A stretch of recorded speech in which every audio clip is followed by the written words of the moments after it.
Welcome back. Today we're going to talk about heat capacity problems at equilibrium. Let's get started. All right, so we're going to talk about heat problems at equilibrium. So equilibrium means a balance, all right? So I have this practice question. It says if 20 grams of silver at 350 degrees Celsius are mixed with 200 grams of water at 30 degrees Celsius, find the final temperature of the system. And then I've given you the specific heat for silver and the specific heat for water, which we know from the last video. Now we know that this water is going to be in liquid form, which is why it's 1 calorie per gram degree Celsius, because the temperature of the water was above 0 degrees Celsius, but less than 100 degrees Celsius.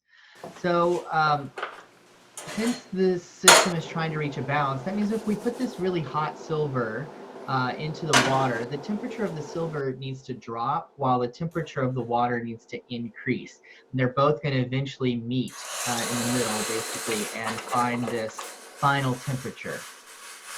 Now, when I say meet in the middle, I don't really mean that we're going to divide 350 by 2 and that's where it's going to end up, because it's based off of the specific heats, the ability of a substance to really good at absorbing heat. So we're actually going to shift and get much closer to the temperature that water starts with than the temperature that the metal is going to be at. So let's talk about how we're going to do this. We know that energy can't be created or destroyed. So that means that the energy that the silver, the metal, loses is going to be the energy that the water gains. We're going to denote losing energy with this negative sign here. So since we're changing temperature, since we know that the metal's going to reduce in temperature and the water's going to increase in temperature, this is a change in temperature problem, which we practiced with in the last video when we did the heat curve of water. So we're going to have the mass times the specific heat times the change in temperature. That's the formula. And over here on the left, we put a negative sign in front of it because the metal is going to lose energy. And over here on the right, it's positive because the water is going to gain energy. So now we can start plugging in our information. So remember, the left-hand side is for the metal and the right-hand side is for the water. So we need to make sure we're plugging in the appropriate information into each spot. So the mass of the silver was 20 grams, so that goes right here. The specific heat of the silver was 0.0562 calories per gram degree Celsius, and that goes here. And then this next piece, this next term was delta T. Remember, delta means the change in. So that's final minus initial. So the final temperature minus the initial. The question says, what is the final temperature of the system? So this TF right here, this final temperature, we don't know what that is. So I'm just going to put that as an X, some variable I don't know. And then I'm going to say minus T initial, the starting temperature of the silver, which was 350 degrees Celsius. Now I have degrees Celsius right here because that's the unit for X. And it's going to be kind of important that we pay attention to units here in just a second. Okay, so now let's look at the right-hand side of the equation. So we started off with 200 grams of water. The specific heat, 1 calorie per gram degree Celsius. T final, it's still going to be X. Remember, they're both going to eventually reach the exact same temperature as each other once they're in equilibrium. So this T final is the same on the right-hand side of the equation as it is on the left. So it's still going to be some X degrees Celsius, whatever it is, minus the initial temperature for water, which was the 30 degrees Celsius. Okay, so now what we want to do is to distribute, okay? So we've got the 20 grams here times this 0.0562, and that's going to be some number, whatever that number is. That entire term, okay, all of that, and make sure we remember that there's a negative sign here, all of that needs to distribute to the X term, and that needs to distribute to the negative 350 term, okay? And then this piece right here, the 200 times the 1 calorie per gram degree Celsius, that needs to distribute to this X term, and it needs to distribute to this negative 30 degrees Celsius term. So it's going to be important to pay attention to units in the next step. So here I have calories in the numerator and I have degrees Celsius in the denominator, and notice that the grams cancel. So when I multiply this term times the x piece, the degrees Celsius is going to cancel out because I have this degree Celsius in the numerator and this degree Celsius is in the denominator. So what's going to be left over will be calories, okay? So this multiplying here and here will give me some calories, which is a unit for energy, okay? All right, let's look at the next piece. All right, so up here we have this calories times degrees or per degree Celsius times x degrees Celsius, okay, plus some amount of calories. All right, so you see how they canceled out there. Now this piece, this term right here is just like saying 2x, all right, or negative 2x. It's just some number times a variable. This one is a constant. This is just a number, no variable attached. Okay, now on the other side, same thing happened. We have some number times x, and then we have some constant. Okay, now you'll notice that on the left-hand side of the equation, we have a number with a variable, and then we have a constant. And over here, we have a number with a variable and a constant. So we can combine like terms next, all right? And we want to add the calories to the left-hand side. So now we have the calories on the left-hand side, and we have the term with our variable in it on the right-hand side.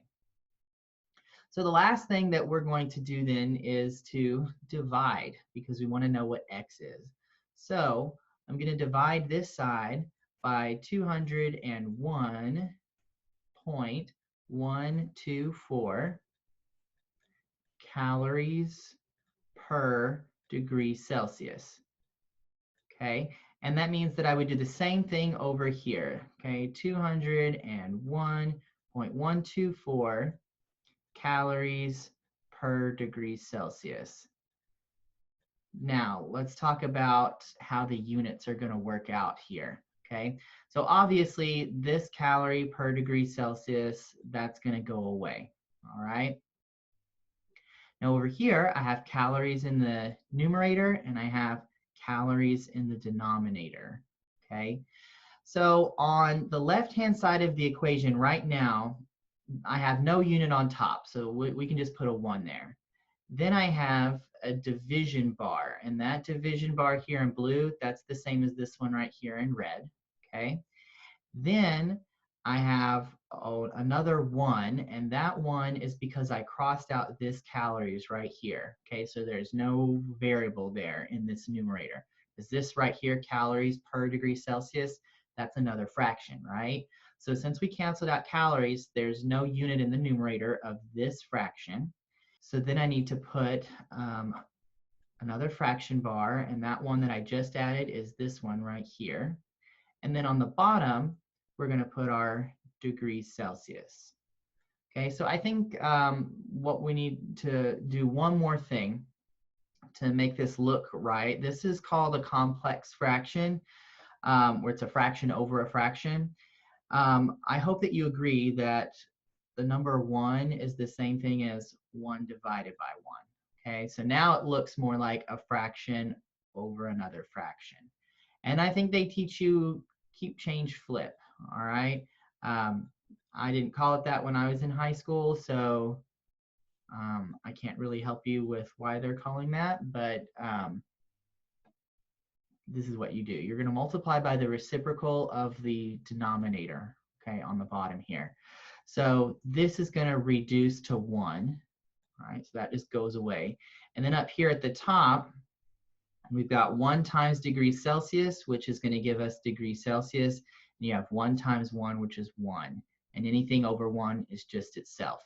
So what we just figured out is that this unit over here on the left-hand side is going to be degrees Celsius. All right. And the unit for x over here, the thing that's left over, is degrees Celsius. So it matches, it worked out right. So that means that the temperature that we found got the correct unit. We did all of our math correctly because the right unit comes out at the end. So when you divide the 6,000 number by the 200 number, you end up with 31.79 degrees Celsius, okay? And when we take into account our starting numbers, our starting values, they only had 1 sig fig. So that means that our final answer is going to be 30 degrees Celsius. All right. Now remember, our starting value for the water was 30 degrees Celsius. That means that the temperature of the water only rose by about 2 degrees Celsius. But when we factor in sig figs, it really looks like it didn't raise at all. And that's because water has a really high specific heat. Water and ammonia are the 2 substances that have the highest specific heats that we know about.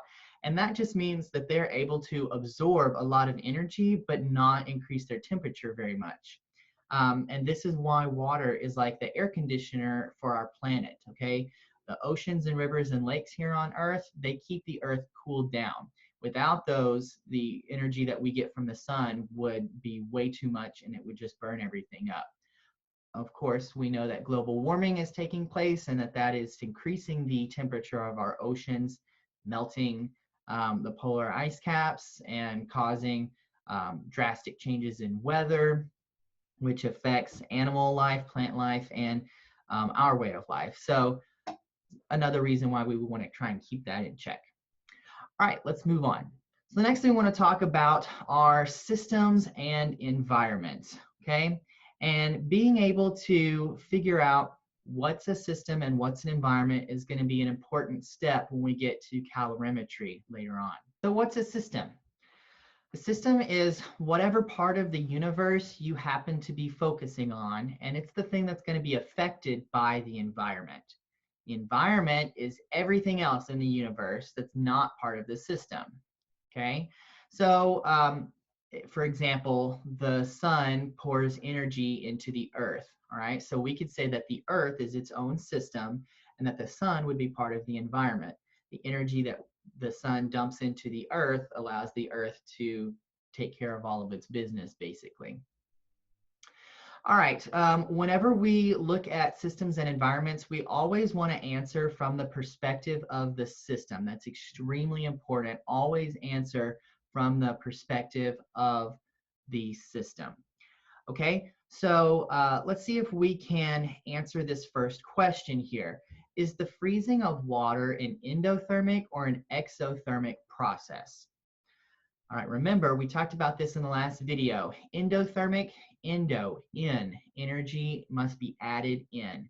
Exo, exit, energy has to be leaving. Okay, so water freezing. What is that process? Is water freezing endothermic or exothermic? Okay. All right, so in order for the water to freeze, that means that the temperature of the water has to go down, right? So if the temperature of the water goes down, and remember, temperature is a measure of how much energy a substance has. So if the temperature is decreasing, then that means that the energy content of that substance is decreasing. So the only way that happens is if energy leaves, right? So for energy to leave the water, that's exothermic.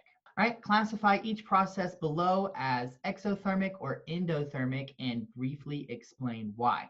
The system is underlined for you in each example. So we've got from A to E. Let's talk about each one. So your hand gets cold when you touch ice. All right, so they're telling me that my hand is the system. That means that the ice must be the environment, okay? So from the perspective of my system, is touching that ice an endothermic or an exothermic process, and why? Well, if I touch my hand to ice, okay, then the ice feels cold to me, right? And I've told y'all a whole bunch of times that there's no such thing as cold, right? There's only heat and then there's less heat or lack of heat, right? That ice feels cold to you because energy is being pulled out of your hand and into the ice, all right? And your body interprets that loss of energy as a drop in temperature, and so it feels cold to you, all right? So if energy is leaving your hand and your hand is the system, then we know that this is an exothermic process because for energy to leave, that's exothermic. All right, let's look at letter B. The ice gets warm when you touch it. Okay, so now we're flipping it, right? We're saying, okay, this time the ice is the system and your hand is the environment when it touches the ice, okay? So if the ice warms up when your hand touches it, then that means that the ice is taking in energy, which is causing the temperature to increase, okay?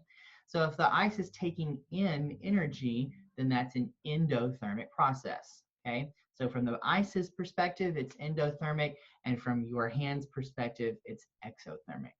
All right, let's look at letter C. Water boils in a kettle being heated on a stove. All right, so the water is the the water is the system, and that means that the heat from the stove would be the environment, right? Okay, so if the water is boiling, all right, that means we are increasing the temperature of the liquid water up to the point where it turns into gaseous water. So it's having to take in energy in order to do that. So if we're taking in energy, that's an endothermic process. Okay, letter D and letter E, I'm going to give you a few seconds to see if you can figure out what those would be on your own, and then we'll talk about it in just a moment. All right, so let's see here. Water vapor condenses on a cold pipe. Okay, so the water vapor is the system, and the cold pipe is the environment.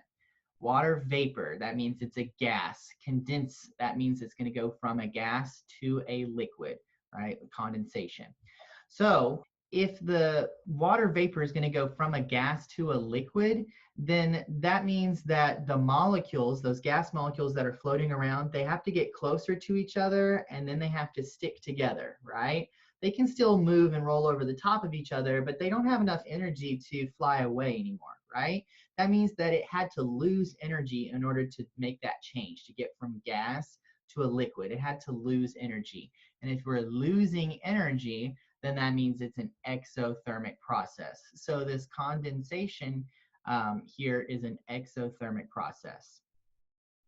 And then ice cream when it melts. Okay, so the ice cream is the system, and then just like air molecules around it would be the environment, okay? And remember, those air molecules have been heated up by the sun, all right? So the air molecules have some energy to them. Now, if the ice cream is melting, we're going to say that this ice cream, you know, it's a solid, right? Ice cream is a solid. Even if it's soft serve, it's still a solid, all right? And then it's going to melt and become a liquid.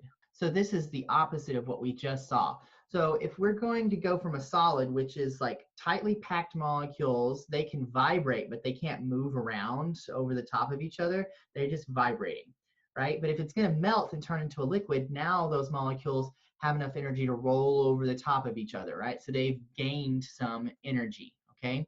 So if the ice cream has gained energy, energy has been added into the system, then that means that this is an endothermic process. If you want to subscribe to the channel, please click on the subscribe button over here. And if you're interested in seeing what the next video is in this series, please check out this one. And if you want the entire playlist, that's right here. Thanks for joining me. I'll see you next time. Bye.